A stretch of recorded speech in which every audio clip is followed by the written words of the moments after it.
Thank you so much to my incredible co-host for the first part of our Fundraising in the Fog tournament, the Funko Beard.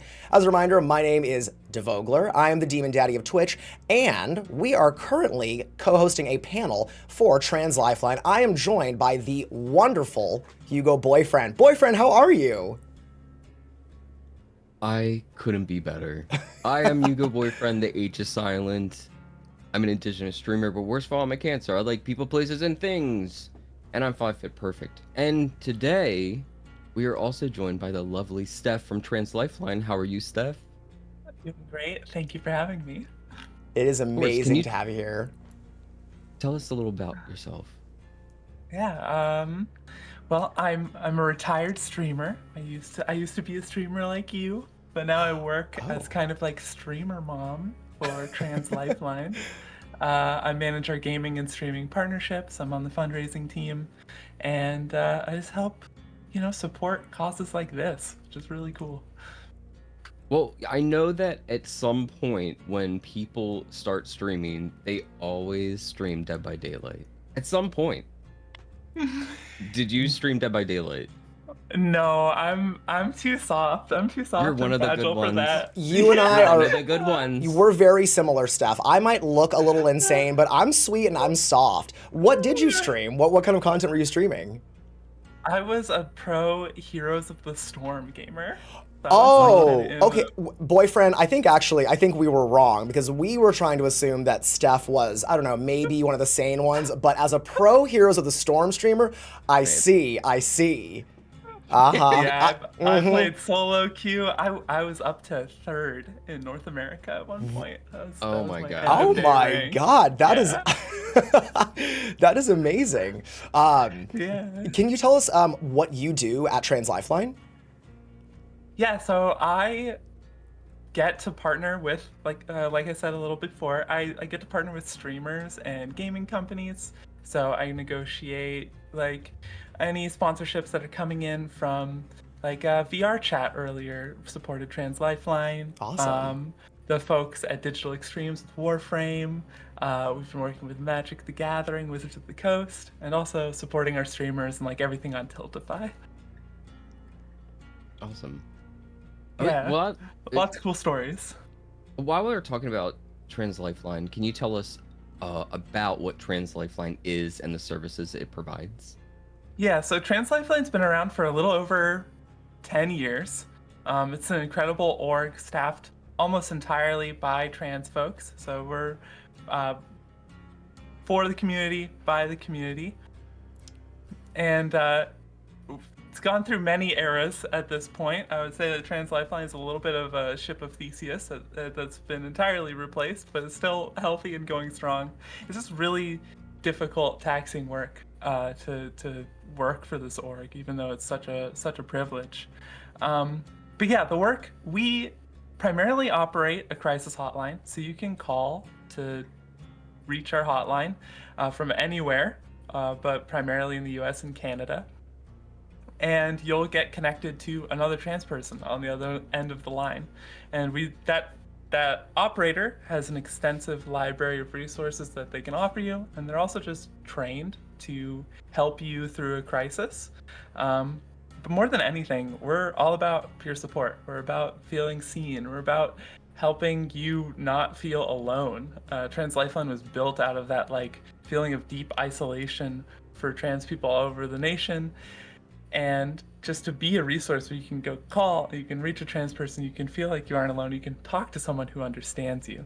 And something that I want to always drive home is that Trans Lifeline is not affiliated with the government and not affiliated with the 988 number.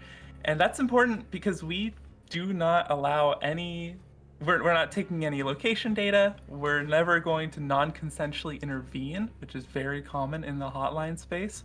A non-consensual intervention is when the operator calls the police or a paramedic or something on your behalf, and sometimes that's even like triggered via AI. Like the operator can't even control that. It's just they have to send police to your house, and that's just not a good thing. No, absolutely. I could explain more why, but yeah. No, and I'm sure we will get into that. I mean, the non-consensual intervention is actually one of the primary reasons that I personally selected Trans Lifeline as a charity earlier last year. So thank you so much for giving us a little bit of a primer into what Trans Lifeline does and the services that they provide. I did want to ask specifically about your involvement. What initially motivated you to become involved with Trans Lifeline? You went from being a streamer to now working directly with Trans Lifeline. How has that motivation evolved over time? Yeah, I was looking for a cause to raise money for as a streamer many years ago in a past life. So I was like six or some years ago, and that ended up. I ran streamathons for Trans Lifeline back then, which led to me. Trans Lifeline kind of noticed that they were getting a lot of money on Twitch, which led to me meeting them at TwitchCon and helping them go to their first TwitchCon. And then from there, I ended up getting hired to help manage their portfolio. So Wow. really fortunate chain of events for me. Yeah. That's incredible. I mean, what a serendipitous and just sort of like right place, right time, but also you manifested that. That's incredible. Twitch is magical like that. I'm sure Right. you all have many similar stories. Absolutely. Absolutely. Well, the work you do is deeply impactful and meaningful.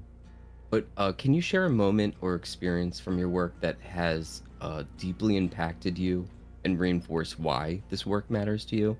I mean, other than personal, you know. Yeah. I'm fortunate that I get to meet a lot of the community that we've impacted.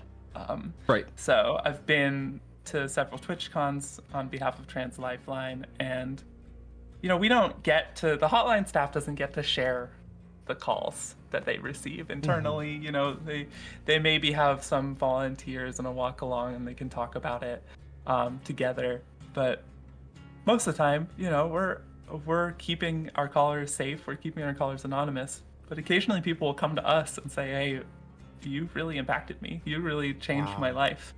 And I've feel very privileged to have witnessed that. People have said that we've literally saved their life, literally brought them out of a crisis, or also we had so much gratitude when we were offering name change micro grants.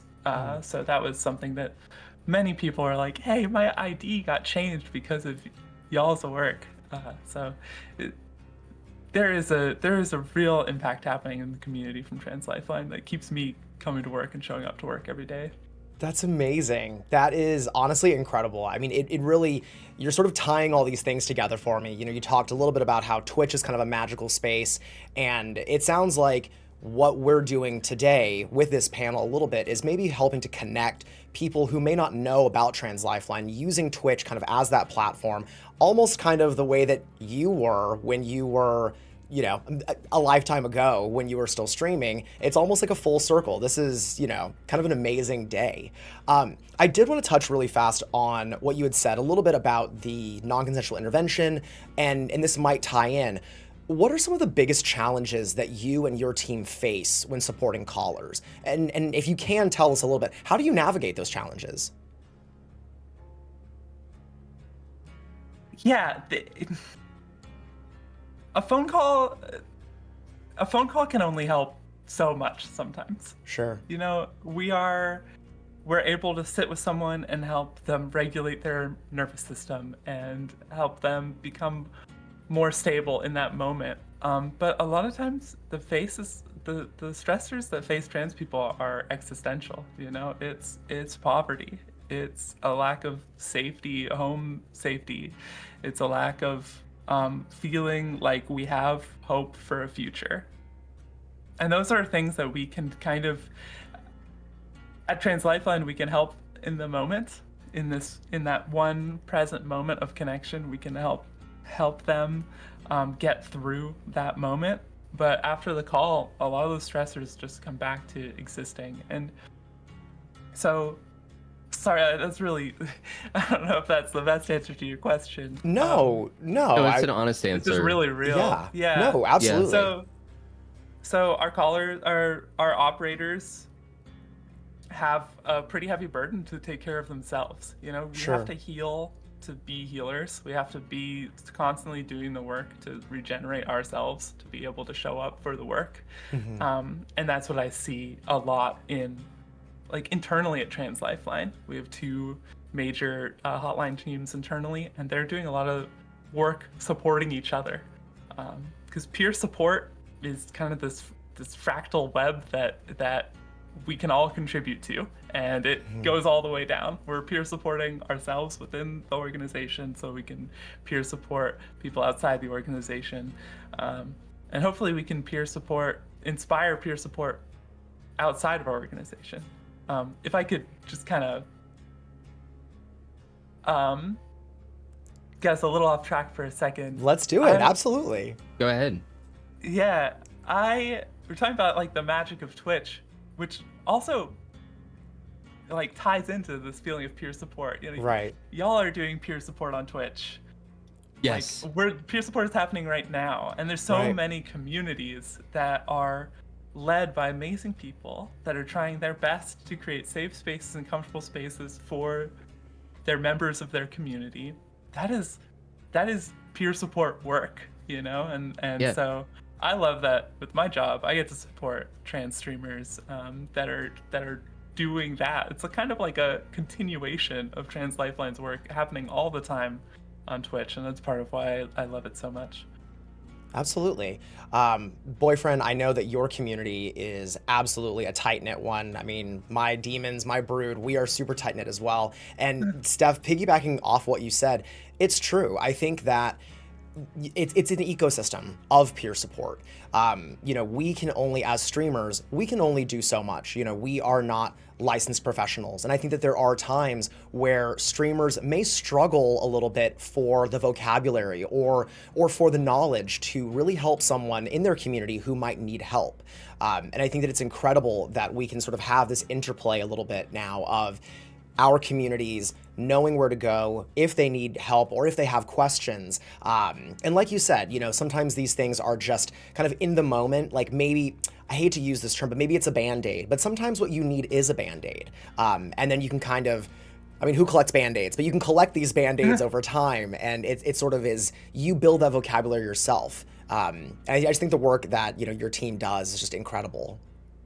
Yeah, I agree. Like I can't imagine the like emotional burden that is tied to that, but also like you have to keep it for yourself as well. You know, like you have to fill yourself up.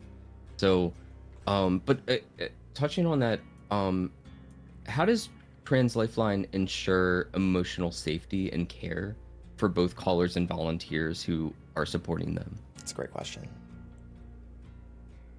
Yeah, so for callers, we're not taking location data. We're not ever calling the cops. We're not ever non-consensually evolving any sort of emergency response.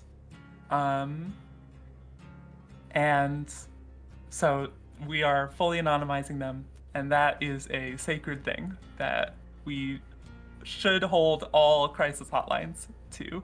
Absolutely. And that's why we have a small but mighty advocacy team at Trans Lifeline that's actually trying to push legislative level changes for hotline safety. And Wow. we have created a research report. It was 3 years in the making, titled "The Problem with 988." I should go get that link. I bet I can find it real quick. I'm sure our mods can also put it in the chat as we're talking here, Yes. but thank you so much. Great. Yeah, it's called "The Problem with 988," and it talks about the issues with non-consensual interventions.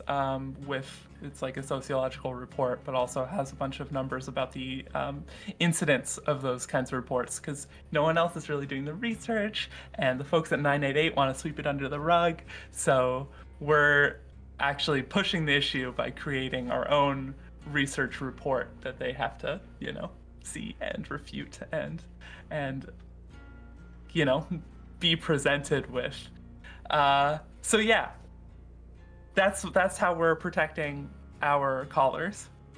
As for our volunteers, we actually do not have that many hotline volunteers right now because we're trying to rebuild our like core structure of callers, and actually our caller answer rate has gone up so much in the last few years because we've been hiring many more hotline staff. Shout out to our newest ED, Kai. Who Shout out Kai. Shout out to Kai. Kai is a legend. Kai's been doing Yes. so much over the last few years to support our work, to like really make it happen. And it's hard, you know, like we said, it's hard work to hold. So we don't, when we have volunteers on the hotline, we're not holding them to like a strict schedule. It's like show up and do what you can. And it takes over like 10 hours to train everyone that we get on as a volunteer. So volunteers are a pretty heavy lift. And then we can't support volunteers as much as we can our paid staff. So we've been focusing on having paid hotline staff. That way we know that they're supported. We know that they're getting health insurance benefits. You know, they can actually get that health and support, that they can reach out and find professional help for themselves to help manage their work. That's incredible. Volunteers, not that you need to hear it from me, but I think that you're beautiful, fly, hot, and sexy. Ooh, yes. I did have a question that's just going off of what you had said. So I know that you are in the process of trying to have more paid, I guess, people who are answering the hotline. If there are people here in this chat today, or anyone who's watching the VOD, if there's anyone who did want to volunteer, because I think as we can all see, the need for just volunteer work, the need for a little bit of compassion right now is at an all-time high. What we're experiencing in this country and beyond it's abhorrent. If someone wanted to donate their time, how would they go about that? Yeah, so you can... Unfortunately, we are not able to accept volunteers at this time. Okay. I think we're currently working through our backlog of volunteers. So we don't have the amount of staff available to train volunteers as we That's need totally to keep up valid. with it right now. If you did sign up to volunteer even several years ago, we have been reaching out to you. So if you're, but eventually, translifeline.org/volunteer. You can Awesome. check that every few months, and that's a place you can look to see if we have openings for people to donate their time. And That's great.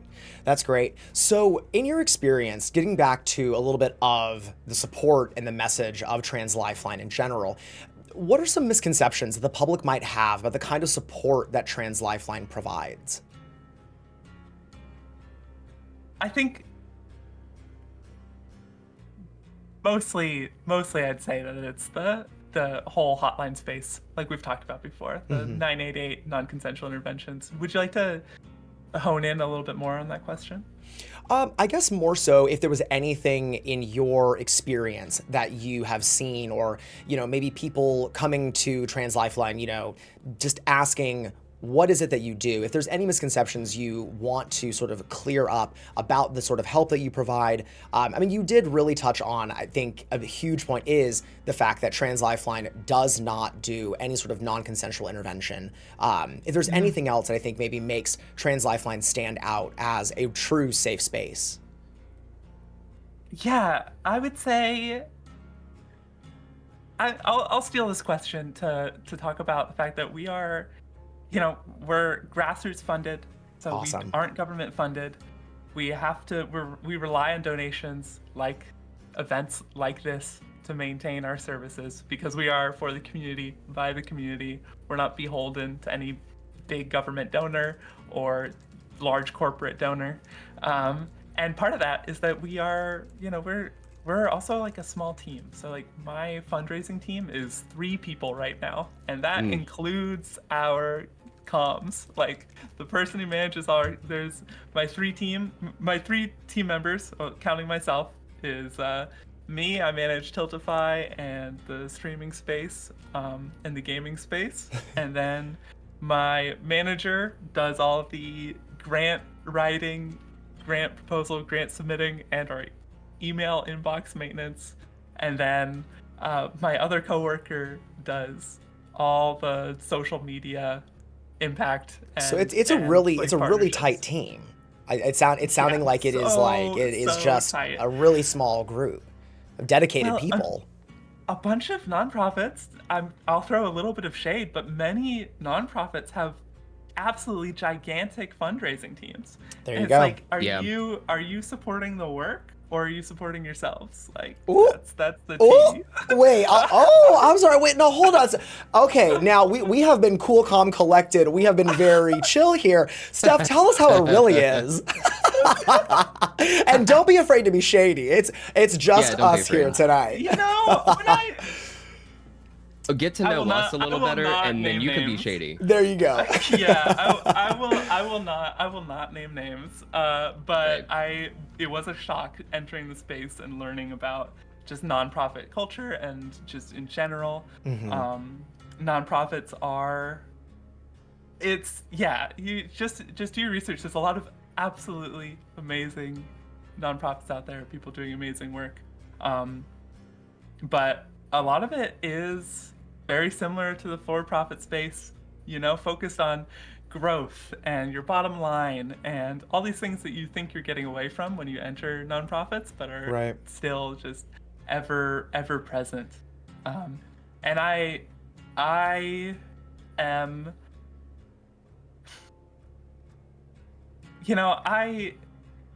if I'm gonna fundraise for an organization, I need to feel good about it. And so I've been doing my best to promote positive change in Trans Lifeline. Not that it needed much, but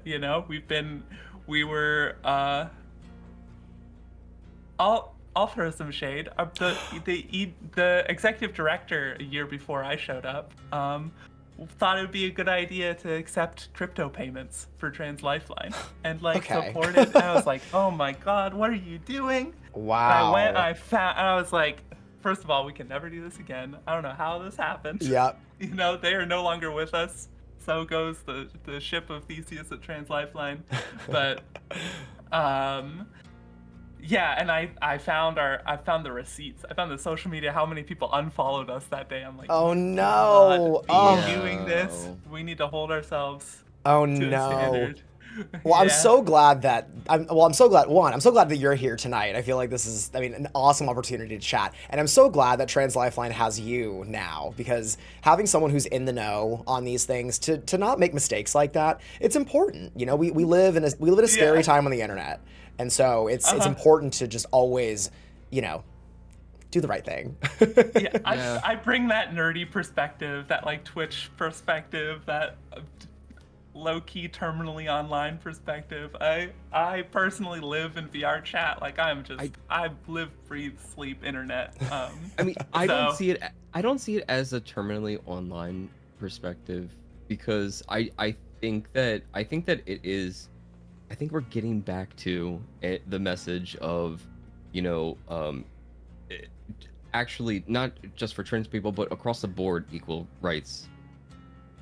Period, or human rights. So woke is back, is what I'm trying to say. It is. Woke is back. I'm so sorry. I'm sorry, everyone, but it is. Oh, I'm It's not. back. I'm not. It's No, back I'm on saying the menu. sorry. I'm saying sorry to the people that would not like that. Of But course, it's coming of course. back, and you better watch out. Yeah. But speaking of fundraising, me, Devoglaer, and all of our other co-hosts at Team Journey are fundraising right now with Trans Lifeline for fundraising in the fog. And we've also come together with a large amount of guilds and other stream teams to hold this tournament over 2 days. 2 long days, but fun days. And I wonder who's gonna come out on top. Ooh, we shall see. We shall see. Make sure that you. I think it's gonna be a trickster main. I think it is. Well, I It's think gonna be a trickster main. no matter who comes out on top, I think the most important thing is that we are raising money for Trans Lifeline. So if you Yes. can donate, please make sure to hit that donate link. We're going to be doing a lot of other incentives coming up. But should we get back into this panel? Absolutely. I'm going to give you a softball question, okay?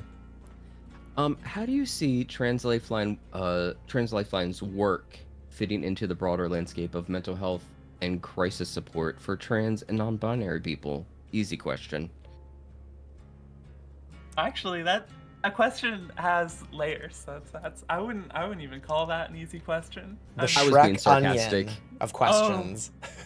Oh, I see. I mean, it is an easy question in the sense that we do a lot. We're an incredible resource that allows for we are like one of the safe hotlines in America, like one of the places people can call.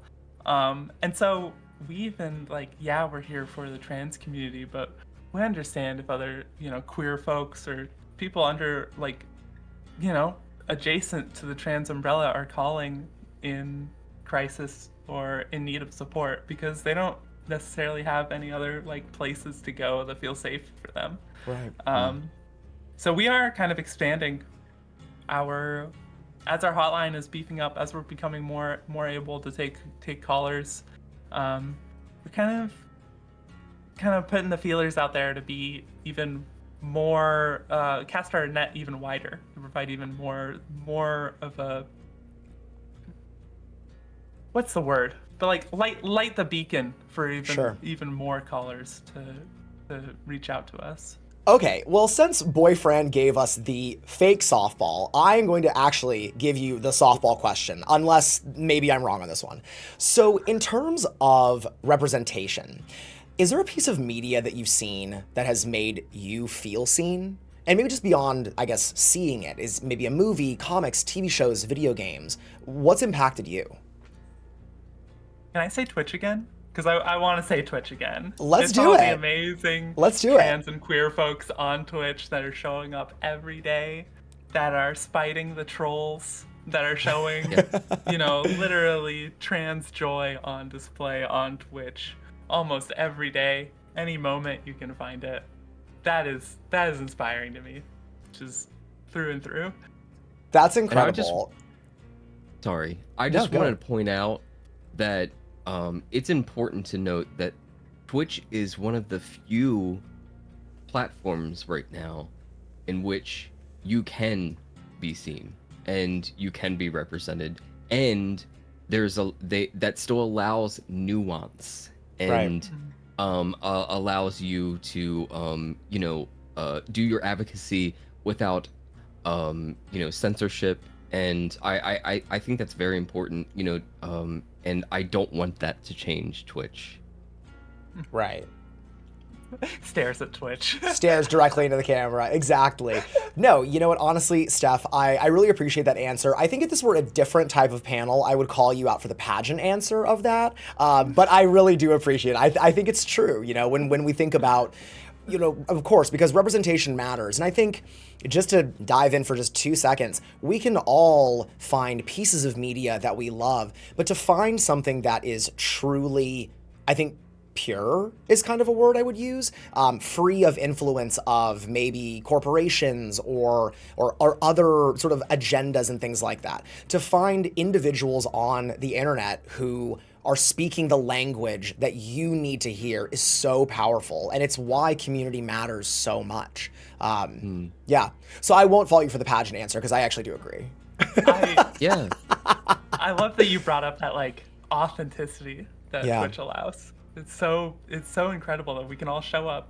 We can kind of, and we're not getting filtered through those other media sources. We don't have managers or people like controlling what we should say. We can literally just go live and talk directly to another human. And absolutely. That's a beautiful thing, sacred thing.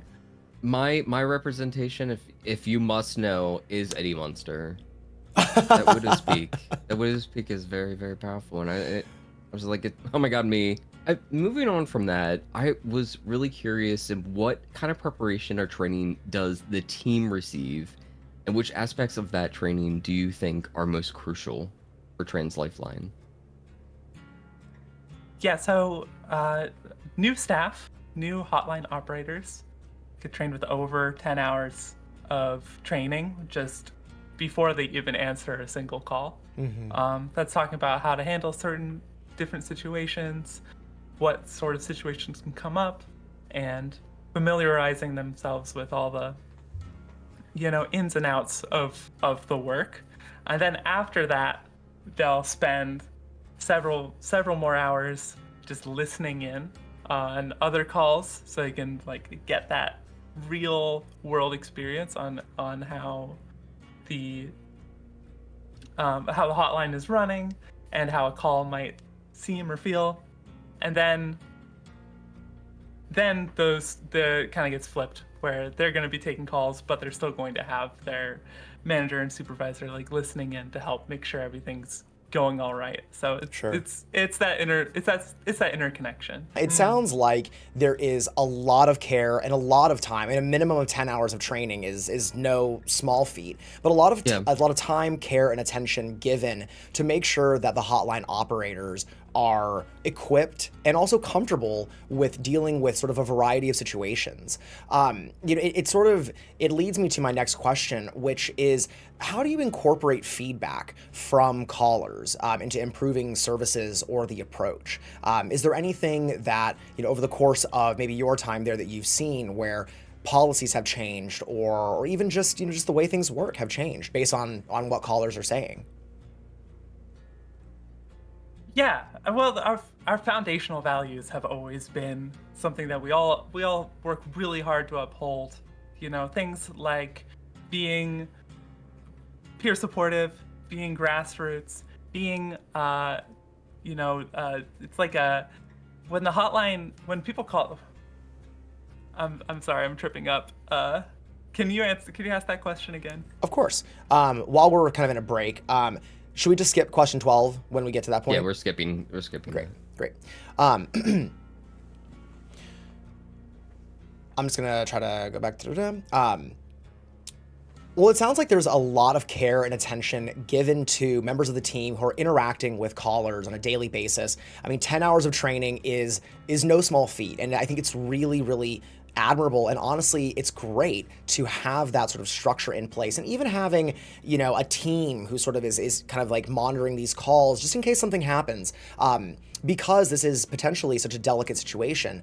How do you incorporate feedback from callers? Has there ever been a time where trans or non-binary callers have called, and then you look at the team and you say, okay, how can we improve our services, or even just sort of modify what we do? Yeah. Feedback is crucial, and I'm not personally on the team, so I can't speak to specific events, because we have to manage anonymity as as sacredly as we do. But there's been many times that feedback has been incorporated into our work, because we are here for the community. At the end of the day, it's for us, by us. So if we're not serving the community well, then we need to change something.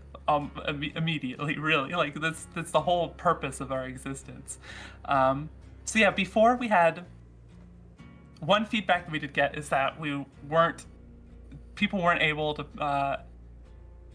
our call answer rate wasn't as high as people wanted it to be, and that it was really kind of dangerous if we were to be online and not able to pick up the phone. That feels so bad, understandably, for everyone involved. So we've recently condensed our call answer hours to be to a specific time range. I should have it on.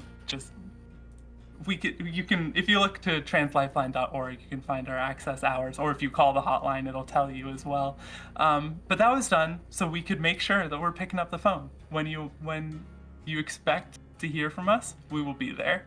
And we should hopefully, we're hoping to extend out our call answer range to be 24 hours again, but that's a tall order. That's amazing. Before we get into the last part of our panel interview here, I do want to take a very quick moment to remind everyone why we are here today. We are currently raising money with Team Journey. This is Team Journey Presents Fundraising in the Fog. We are raising money for Trans Lifeline, and of course tonight we are joined by the incredible Steph.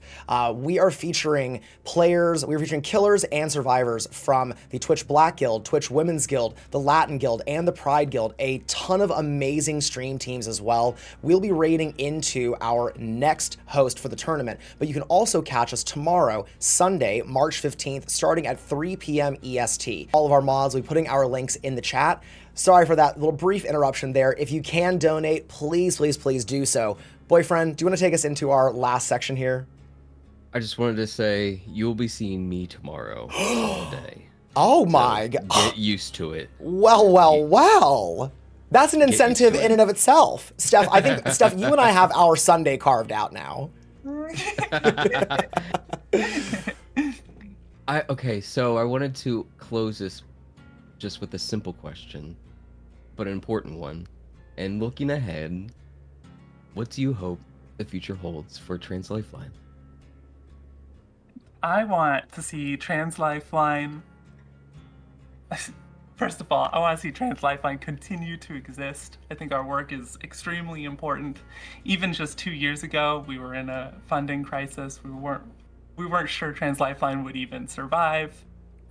Once again, shout out Kai for pulling us out of that and Kai once again. Kai kept Trans Lifeline alive. It was scary for a bit. When I got hired, it was in a time of like financial crisis. Like, wow, we might not be able to do this, but that really lit a lot of fire under the staff. Like, this is a critical. There's no one like Trans Lifeline. There's no service like Trans Lifeline. It is so important that we are here, that we get to exist. So thank you all, both of you, but also all the viewers and donators who are helping keep us alive. And quickly, how can people get involved in support? Doing things like this, go on Tiltify, start a fundraising campaign. Hell yeah! Create a new fundraising campaign. Go spread the word. Share our socials. Streamers, please put our hotline into your Discord, help sections or your mental health sections on your Discord. Spread the resource far and wide. It's for you. It's for this community. It's to help you. That's amazing. Well, everyone, like Steph said, go to Tiltify, make sure that you are also doing the work. I'm so proud of what Team Journey is doing today, but we can always, always, always use more. Now, before we end, I think that we should have a little bit of fun. We started talking about your career as a streamer, and so because this is a Dead by Daylight tournament, I have to ask, what do you know about Dead by Daylight? Give me your, give me what you know. And feel free to just fake it till you make it. Yeah, so I've never played Dead by Daylight. But I'm aware that there's 4 survivors that are scurrying around, and there's one creepy, evil hunter? Is that what you call it? I think that there is a huntress.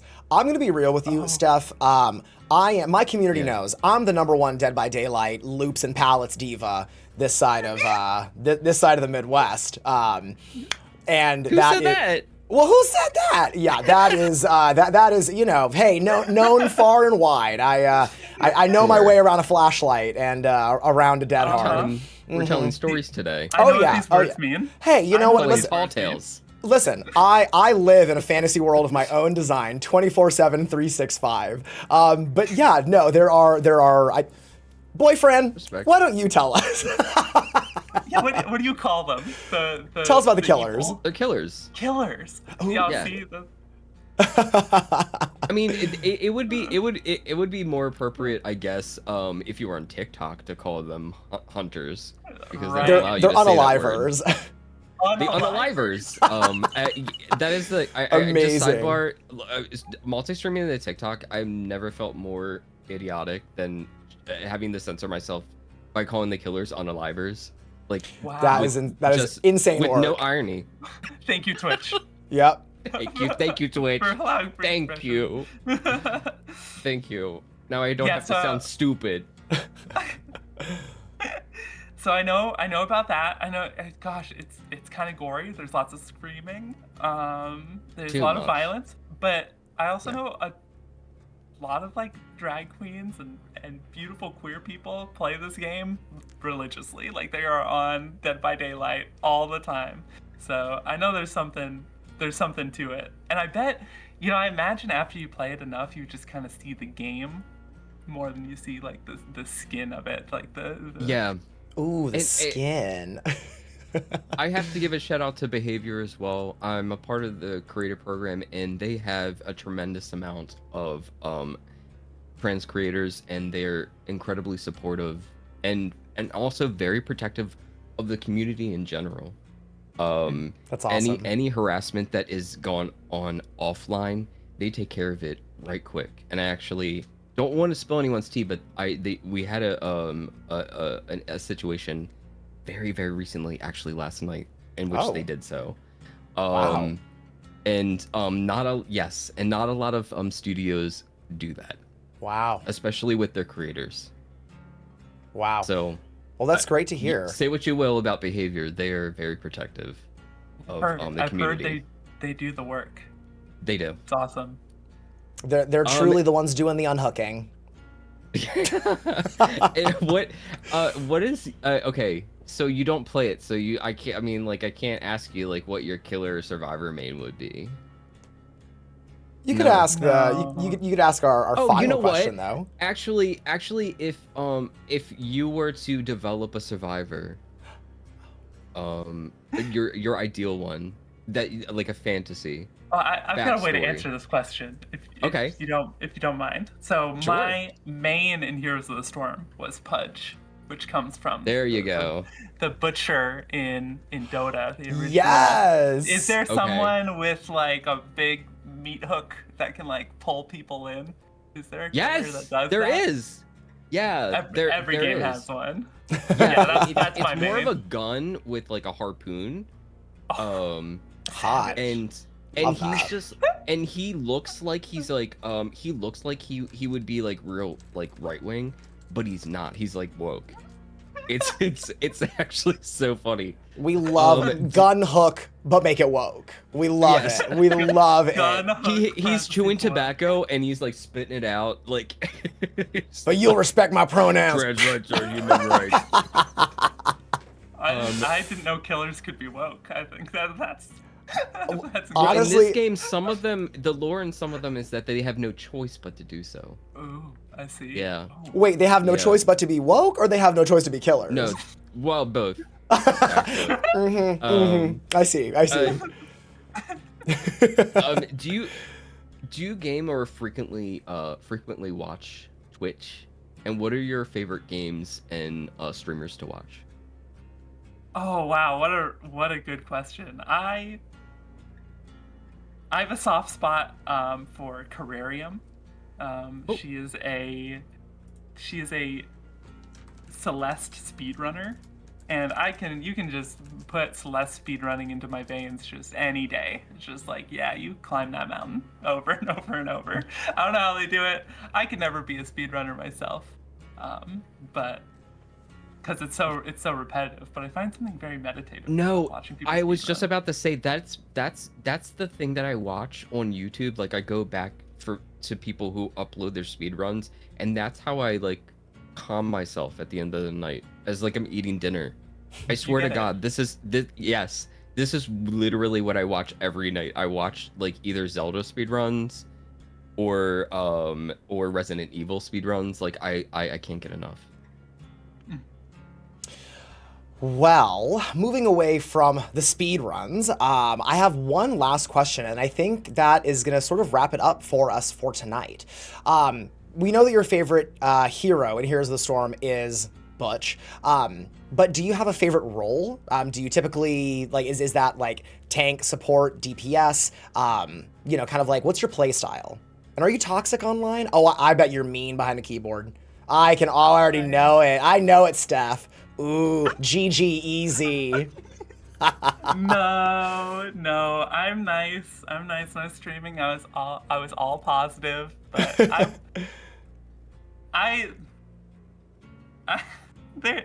there's a certain kind of interaction in proximity voice that I might get a little activated and Ooh, you know, activated. I love that. I love that. you know, It's a very nice way of putting it. when their immaturity comes through, sometimes it's like, yeah, Right, you know, right, Yeah, right, yeah, right. yeah. Sometimes you just have to emote and just let them know. just gotta let them know. There's a thing in Here's the Storm where you could kind of emote on them. I wish more games had that, you know, to kind of like just give them a little bit of a taunt. 100%. that. Yeah. No, I think that the world needs more emotes, So actually. yeah, I'm the Switch. I'm flexible. I'll do Yes! tank, Yes. support, healer, whatever the team needs. And that is whatever the team needs. Oh my God. Steph, this has been such an incredible time sitting down with you. Thank you so much for taking the time to tell us about Trans Lifeline's mission, tell us about the ways in which callers can get support, and how those donations help Trans Lifeline. Yeah, thank you so much for your efforts for putting this together. It's an incredible thing. I'm enjoying tuning in. Can't wait to see who wins. Yeah. I'm gonna need my handheld on this one, but I will be there. I've got you. We'll be there. We'll be there in spectator mode together tomorrow, watching Boyefran. Yep. And if any of the streamers ever want to reach out to me, want to ask personal questions to Trans Lifeline, I won't drop my email here, but you can talk to Devoglaer or Boyefran and get hooked in, get harpooned. Yeah, get hooked, right? Yes, you can get hooked. Yes, we Yes, did you it. We can said the thing. You can get slugged. Oh. That's Okay. another thing. Oh. That sounds a little dirty, but I haven't gotten slugged since Trust me. college, but okay. That is. Oh my God, Boyfriend, are you hitting It on me? sounds Oh my sus. God. But trust me, you Wow. don't want to be slugged. Okay. Okay, well, don't kink Trust shame. me. Don't kink shame. That's. Well, Steph, I had Thank you all so a much. tremendous amount of fun, and it was so amazing talking with you and meeting with you. And I am looking forward to making you a lot of money tomorrow. There Do we it. go. Get it. Thank you. All right. It's not my money. I will. I do not make a commission. Oh, y'all. Yes. Cheers. Thank you Cheers. so much. Of course. Thank you so much. All right, everyone. We will see you all back in the fog. Boyfriend, we will see you tomorrow.